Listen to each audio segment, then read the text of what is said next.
Sheldon, hey, congratulations for a new season of Hearts of Heroes. Thank you, and we're grateful. We really are. Season 7, it's terrific.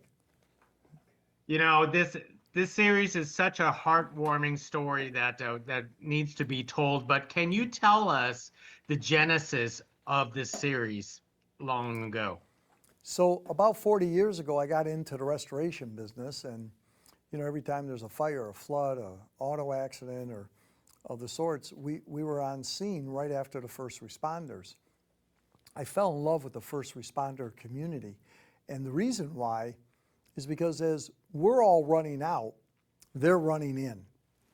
I found that fascinating, and the more I got myself into that community, the more I learned that these people are really special people. And so as our business grew over the years, I was lucky enough to be offered the chance of having be part of Hearts of Heroes 7 years ago. Since then, I've been really immersed into some of these situations and these rescues that these people take upon themselves to do. And it's just been an incredible journey, and I'm really grateful to be part of it. I really am. Now, 7 seasons is a very long time. What do you credit to the secret to success for Hearts of Heroes? Well, I think, when the viewers watch, and look, we can all respect our first responders.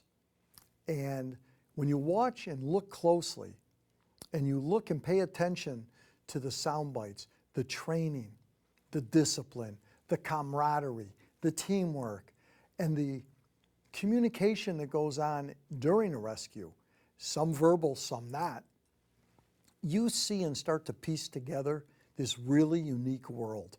And I think it is fascinating. And then you pair it up with some great reunions. Think about it. So many people get rescued.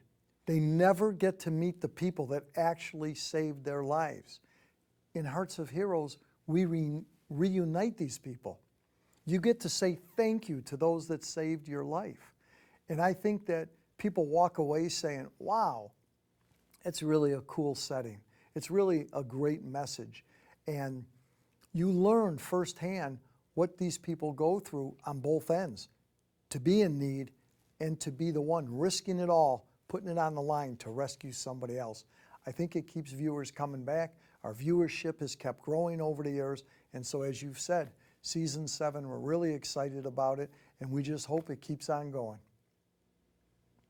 Now, in some episodes, you put yourself in the shoes of these first responders. What did you personally learn about them? Well, I'm going to share a few of the situations I have put myself into, or my producer has put me into recently. One, I was hanging 120 feet in the air from a stadium rafter, waiting 20 minutes for a fireman to propel himself down, latch himself to me, and get me down to safety. I'll tell you what I learned. Stay calm. Listen to the instruction. Don't be a bigger part of this problem. Listen, believe, and trust in those that have put it all on the line to rescue you. Let them do their jobs. I learned that firsthand. In another scenario, I've learned that when I was put out in the ocean, there was a shark rescue. A family was in a boat, it capsized. The family was in the water for hours. The Coast Guard came. Somebody was lowered down and then decided to jump into the ocean in shark-infested waters to save that family. When I went down and free dove with sharks all around me, 10, 12 sharks around me, I realized again, you've got to stay calm. You've got to believe that there's help coming to get you. And so the discipline on both the people rescuing you, but you as the person needing that rescue, you just got to believe and trust in these people. And more often than not, they're putting it all on the line for you. I've really learned that firsthand. Now, as one of the producers of this series, how do you choose your heroes and keep this fresh in the minds of the audiences? So we're getting requests all the time now sent to us, like you've mentioned, after 6 seasons, People are sending stories to us all the time, and there's a vetting process. People go through that process, and then they pick this story or that story. And then the front team goes out, does some interviews, make sure that it's authentic, make sure that what is presented is actually taking place. And when they land on one, it's usually a good one. Whether it's an alligator rescue, which is crazy to think about, but somebody survived being in the jaws of an alligator, whether it's the shark story, whether it's hanging 37 stories in the air, washing windows and being rescued. And so these stories are sent to us, we get to vet them out, eventually production makes their decision, they say this one's go time, we go, and they usually turn out to be right.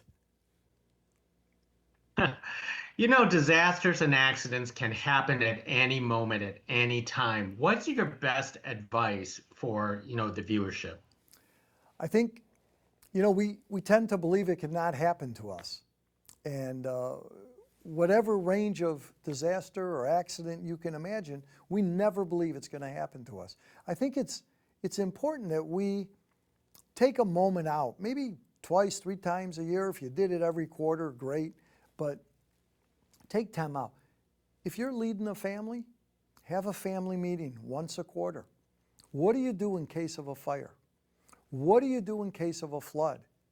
What do you do in case communications go down? As a family, where is our rallying point? Is it the local church? Is it the school? Where do you go when cell towers go down? We have no way to communicate. Everybody should go through this exercise.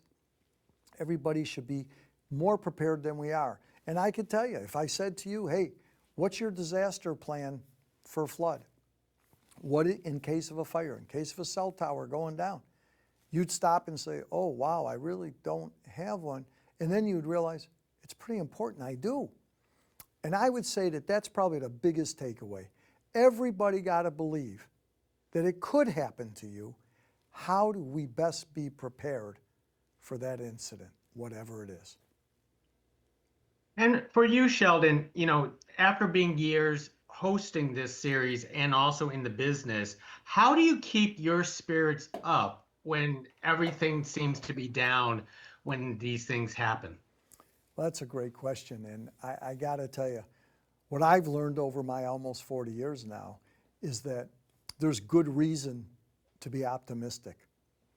I've seen people in dire straits many, many, many times. I've seen devastation. I've seen hurricanes wipe out communities. I've seen wildfires wipe out communities. We're all recently aware of some of those wildfires in the Palisades. We're aware of the flooding in Texas.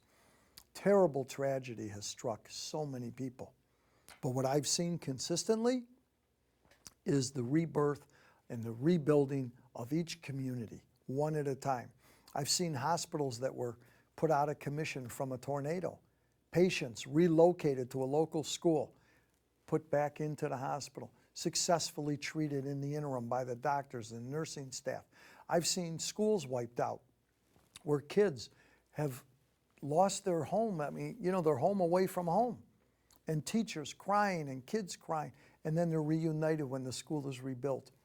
The ability for the human spirit to thrive and live on and to rebuild time and time and time again. Recently, the 2 hurricanes that struck through Florida into North Carolina. Look at the vibrancy with which these communities are already rebuilt. Look at the go forward. The human spirit, people helping people, neighbor helping neighbor. It's terrific. It's uplifting. I couldn't help but be optimistic. Then you put on top of that the heroic first responders that are always there, and I mean always there. You've got to believe in the future. You've got to be optimistic. You couldn't be any other way. The more you're around it, the more I'm around it, the more optimistic I am in the future. That is a wonderful answer. And Sheldon, let me wrap it up with one last question. Sure. What is your definition of a hero? Well, you just hit the home spot. My definition of a hero is that individual that's willing to put it on the line for somebody else. Think about this. It could be you, it could be me, it could be any viewing person in the audience here, not just a first responder. Somebody in need, some tragedy takes place, you're in that proximity, and you decide to go out on a limb a little bit to help somebody else in need, that's pretty heroic. Pretty heroic. I'm not suggesting anybody should put themselves in harm's way without the training. I am not suggesting that. But if you can do it without being in harm's way and help somebody else, that's a hero. Now let's elevate it to a professional, a first responder who makes that commitment, who without thinking, without hesitation, puts it all on the line for somebody they don't even know, knowing that they're going into a fire, into a tornado zone, into a hurricane zone, into the water where there's sharks, into the water where there's alligators. Somebody that's going to a burning car because somebody they don't know is trapped inside, and at any moment that car could explode, that is a hero. Well said. Sheldon, thank you very much for speaking to us about the new season of Hearts of Heroes. You are telling wonderful stories that people need to watch. Thank you very much for this conversation. Thanks so much.